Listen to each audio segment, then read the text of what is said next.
بە هیوای کاتەچ خۆش لەگەڵوانای بیرکاری پۆلی شەشەمی بنەڕەتی لاپەڕا 111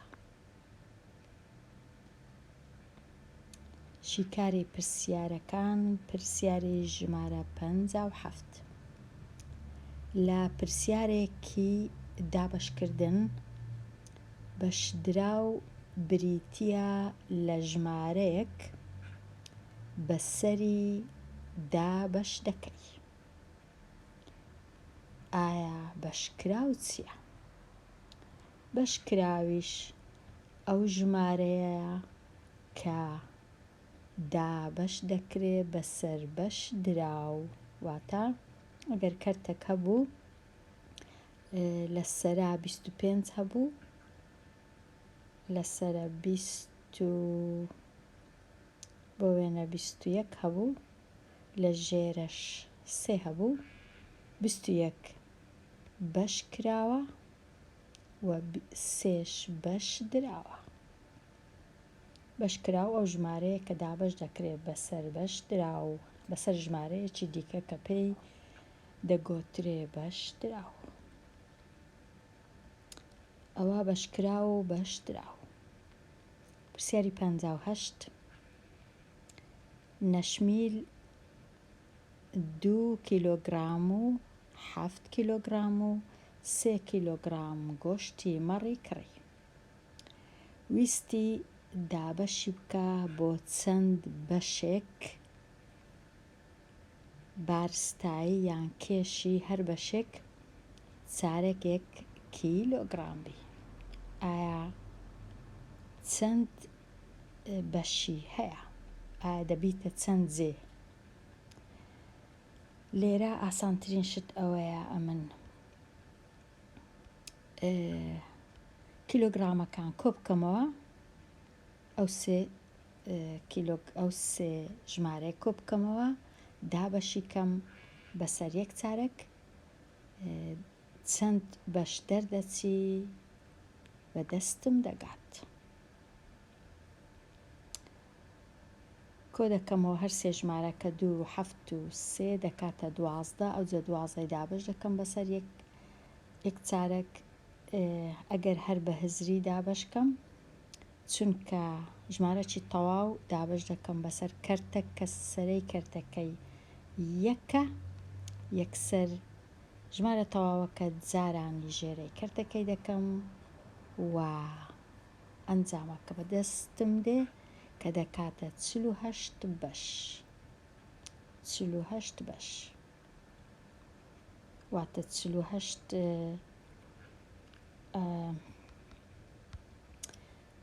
بەش هەر بەشەی چارەکە کیلۆگرامێکە. پرسیاری پاش ئەو پرسیارە 59 فراوانی کووپێک یەک چارەکە لیترە و فراوانی فنجانێک 1/12 لیترە. ئایا چەند فنجان پێویستە بۆ پڕکردنی یەک کووپ؟ لێرەش هەروە چونکە بابەتەکە دابەشە ڕەنگە زۆر ئاسان بێ بزانین دابەشە.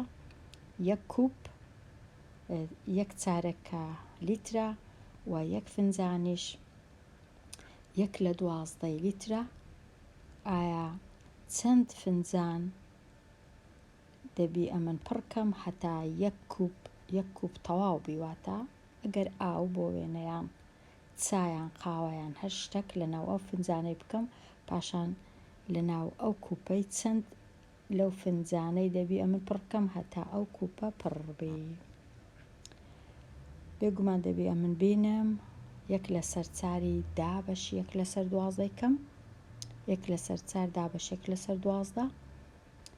ڕێسای دابەش ئەوەیە کە یەکەم کەرت لە لای ڕاست وەکو خۆی دەنووسمەوە، هێمای دابەش دەگۆڕم، دەکەمە هێمای جاران و ئەو کەرتەی سەراوژێر دەکەم،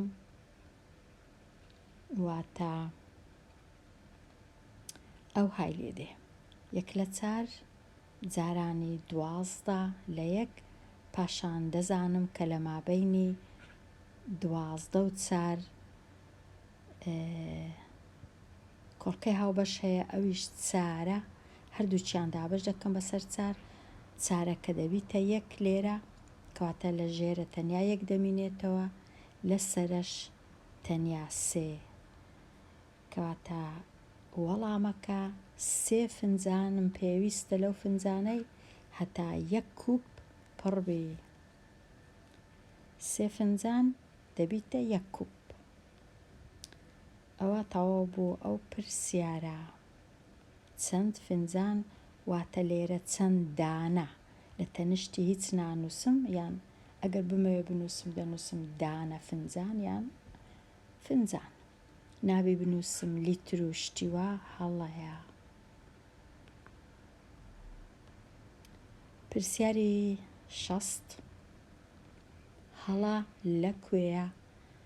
کاوە پرسیاری خوارەوەی شیکار کرد، ئەو هەڵەیەی کردی چییە؟ و وەڵامی ڕاست لەسەر سادەترین شێوە چییە؟ کاوە 2 ژمارەی کردداری هەیە، ئەو ژمارەیە 3 و 1 لەسەر 3 دابەشی 2 بەش لە 9. هەتا بتوانم دابەشکەم یان هەتا کاوە بتوانی دابەشکە پێویستە ئەو ژمارە کەرددارە بکرێتە کەرتەچی ئاسایی 3 جاران 3 9 یەکیشدا لە 3 زۆر ڕاستە.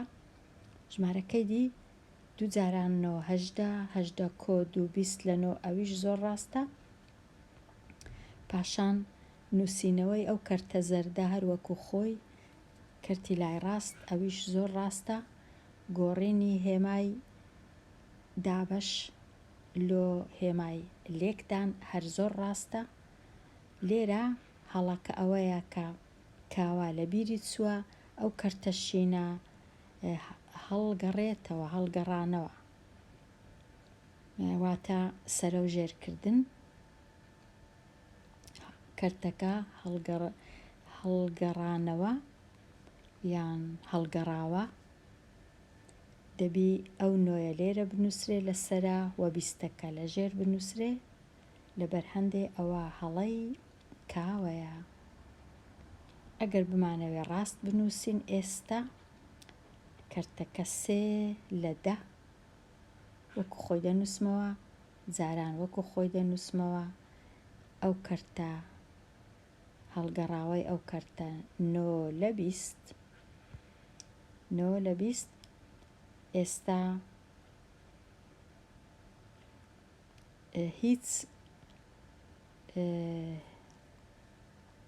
هیچ کۆڵکەی هاوبەش نییە لە مابەینی سەرە و ژێرە هیچ نییە کۆڵکەی هاوبەش واتە یەکسەر ناچارم سەرە جاران سەرا ژێرە جاران ژێرە 3 جاران 9 27 و 10 جاران 20 دەکا 200 هەرەوە دەمینێتەوە ئەو ئەنجامی دابەشکردنە 27 دابەش 200 27 دابەش 200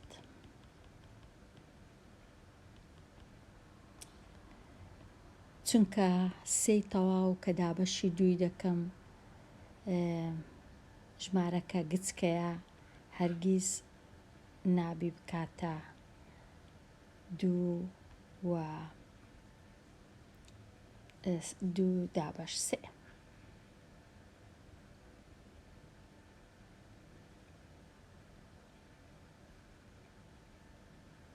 پرسیاری 61 خالید 7 لە 8 مەتر قوماشی هەیە یان لایە بۆ دروینی بەرگی وەرزش بۆ یەکێک لە خوێندنگاکان.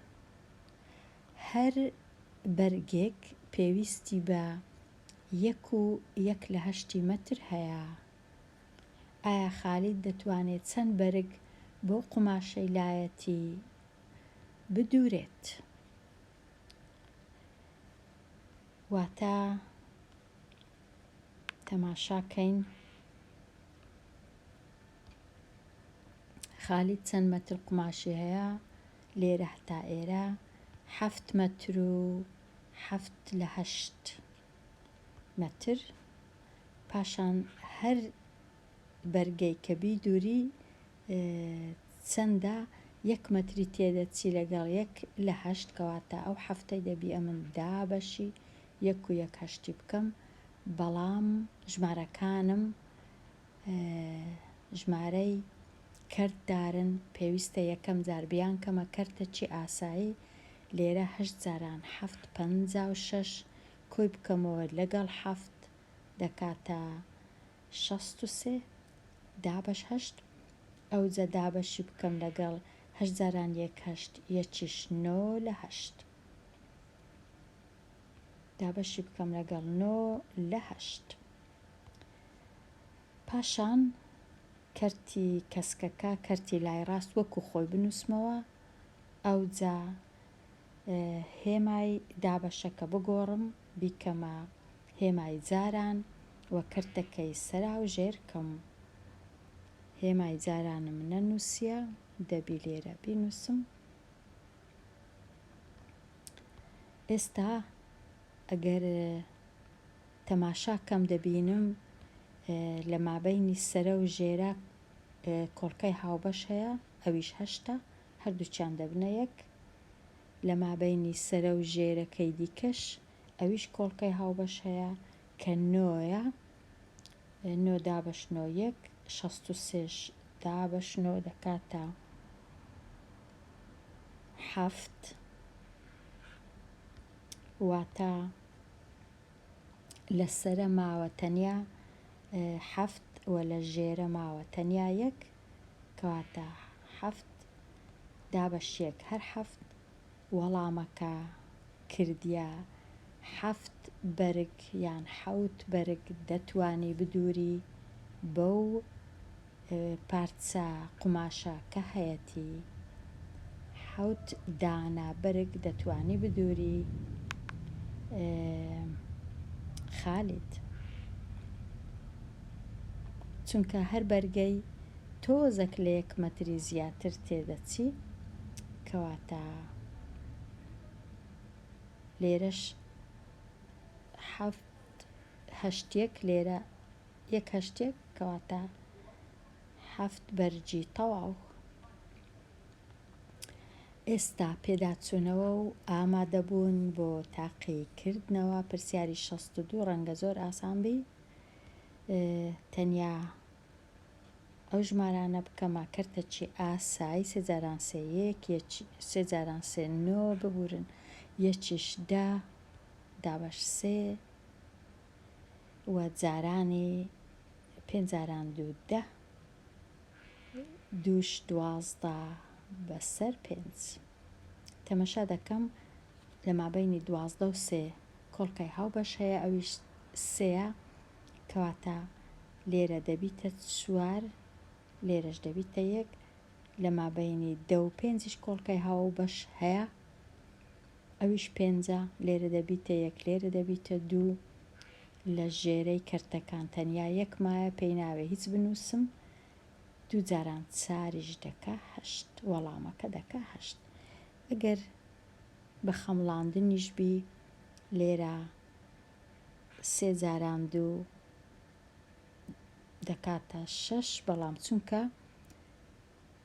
کەرتەکان لە 3 و لە 2 گەورەترن کەواتە وەڵامەکە دەکاتە 8. وەڵامەکی شیاوە. پرسیاری 63 کۆکردنەوەیە. لێرە دەتوانم یەکسەر ئەو کەرتەی ژێرەکەی بکەمە 8 هەتا بتوانم کۆ بکەمەوە کو ژێرەکەی دەبیتە 8 ئەگەر ئەو کەرتە سەرە و ژێرەکەی جارانی 4م کرد کەواتە لێرە دەبیتە 4 لێرەش دەبیتە 8. ئێستا کۆیان دەکەمەوە ژمارەی تەواو لەگەڵ ژمارەی تەواو دەبیتە 12. 1 ژێرەش دەنووسم سەرەی کەرتەکان کۆ دەکەمەوە 4 و 7 دەکاتە 11.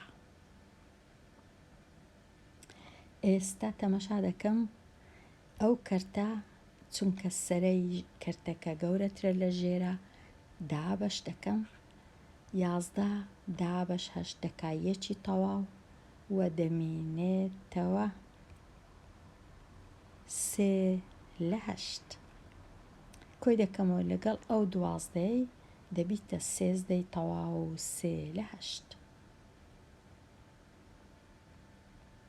چونکە تەنیا ژمارە تەواوەکان کۆ دەکرێنەوە کەرتەکە هەروەکو خۆی دەنووسرێتەوە. ئەوە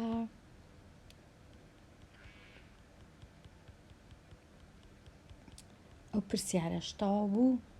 پرسیاری 64 بەهای 5/2 جاران پیتی س ببینەوە ئەگەر پیتی س کردیا 3 ژمارەی تەواو 41%. واتە لێرە ئەمن پیتی س لا دەبەم لە جیاتی ئەو ژمارەی دەنووسم. ئەو جارانەکەی ئەنجام دەدەم. 5/2 جارانی 3/4 لە کاتی جارانکردن زۆر باشە ژمارەکەی کە ڕەنووسی زۆرە لەسەرەوە دانێم، ژمارەکەی کە ڕەنووسی کەمە لە خوارێ دانێم. واتە سێ و چونکە ئەمن لە کاتی جارانکردن پێویست ناکە فاریزەی بنووسم، کەواتە دەنووسم 3/4 کە گەورەترە لەسەرەوە بی لە ژێرەکەش دەنووسم 52. ئێستا جاران دەکەم 2 جاران 1 2 2 جاران 4 8 2 جاران 3 6 5 جاران 1 5 5 جاران 4 20 5 جاران 3 15 و 2 17. ئێستا کۆیان دەکەمەوە 2 8 و 5 13 6 و 1 7 7ش لەگەڵ 1. ئێستا فاریزەی لە چێدانێم دەژمێرم ژمارە سەوزەکە 1 خانە پاش فاریزەی هەیە، ژمارە مۆرەکە 2 خانە دەکاتە 3 خانە. واتە لە لای ڕاستەوە لێرە دەژمێرم 3 خانە ئەو جە فاریزەکەی دادەنێم لێرە دادەنێم چونکە ئەوە 1 خانە ئەوە 2 خانە ئەوەش 3 خانە دەکاتە 732. ئایا شیاوە 7 بەڵێ چونکە 5 جاران 3 دەکا 15 و دەبی بێگومان گەورەتر بی لە 15 کەواتە 7 ژمارەی شیاوە.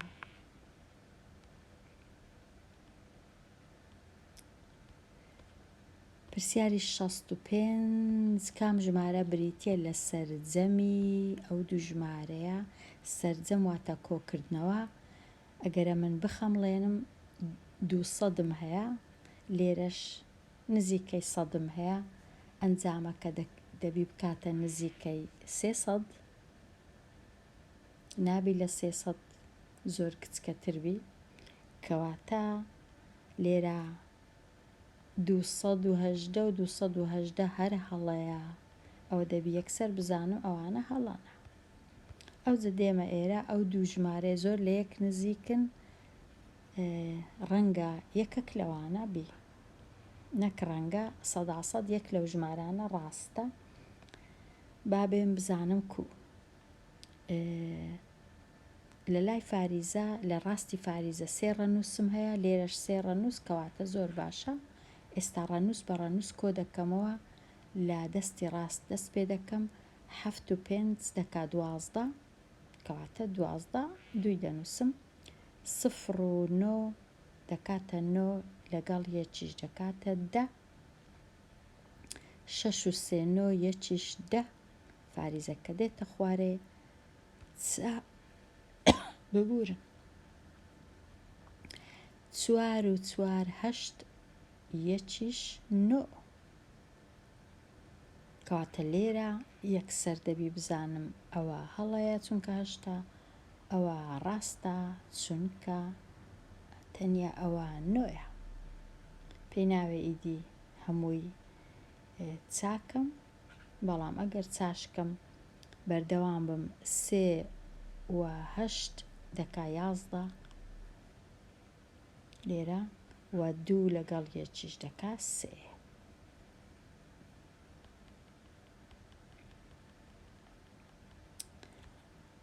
پرسیاری 66 شێوەی کەرتی بۆ ژمارەی ئەو ژمارە کەرتدارە چییە؟ زۆر ئاساناوە، 8 جاران 4 و کۆ 3 یەک لەوانە دەبی بزانین کامەیە.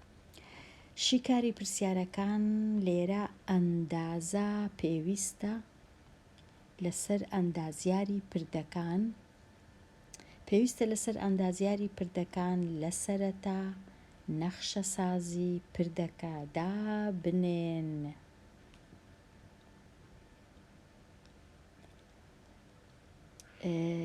لەسەر کاغەز کە نیازە دروست بکرێ.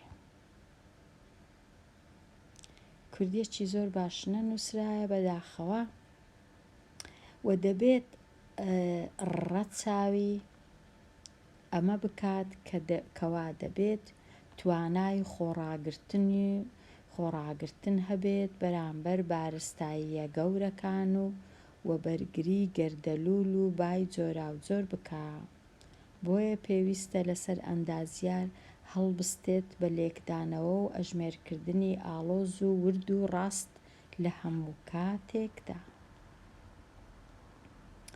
بۆ یەکێک لە پردەکانی سەرگیرا و تەختە بەکارهێنرا، واتە ویستیان پردەک دروستکەن، ئەوها لە تەختەدار ئەوها تەختەکانیان دانا.